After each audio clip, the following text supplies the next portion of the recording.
Bonjour à tous, avec l'aide de Dieu, le Hayom Yom du 6e jour du mois de Menachem Av. Tout d'abord, le rabbi nous dit, il faut étudier le Chumash du jour, le Teilim du jour, le Tanya du jour.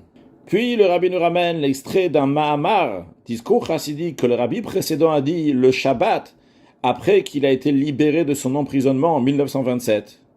Il a ramené l'explication du premier rabbi de Chabad, le Admour Azaken, après être sorti de prison à Pétersbourg en 1798, suite à l'accusation des adversaires de la Chassidoute au gouvernement contre l'Admour Azaken. Lorsque l'Admour Azaken est sorti, il a dit à son fils, l'Admour Haemtsaï Rabbi Dovber, un Mahamar, un discours chassidique qui était de quelques lignes. Il lui a expliqué le sens profond du verset « C'est ou yedechem kodesh, ou vachu et Hashem, yivarechecha Hashem mitzion, ose shamayim va'aretz » Il y a 4 parties dans ce verset à expliquer. Première partie, c'est où Yedechem Kodesh. Élevez vos mains dans le sacré. Les mains représentent les attributs.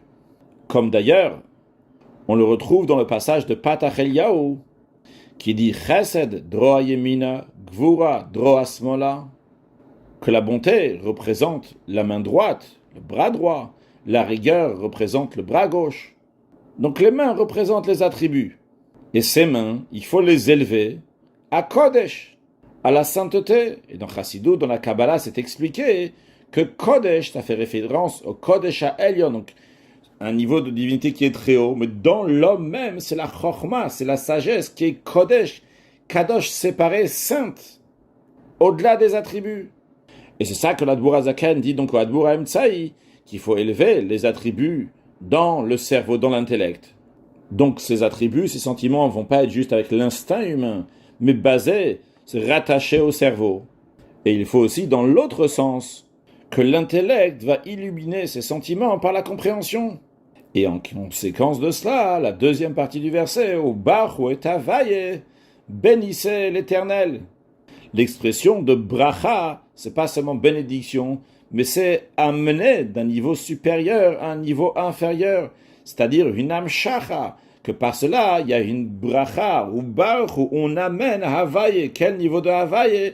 Havaye dil Eila, donc le haut niveau de Yud Kevavke. En effet, comme on peut voir dans les 13 attributs de miséricorde, il y a Hashem, Hashem, Yud Kevavke, Yud Kevavke.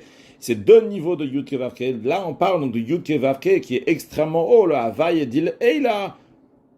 En conséquence du travail de ce juif, avec ses midot, ses attributs et son intellect. Et par cela, en conséquence, Yivarechecha Hashem mitzion. Hashem va te bénir de Tzion, Tzion qui est Yerushalayim, mais aussi Tzion qui fait référence au juif qui est appelé Tzion. L'âme du juif qui est appelé Tzion.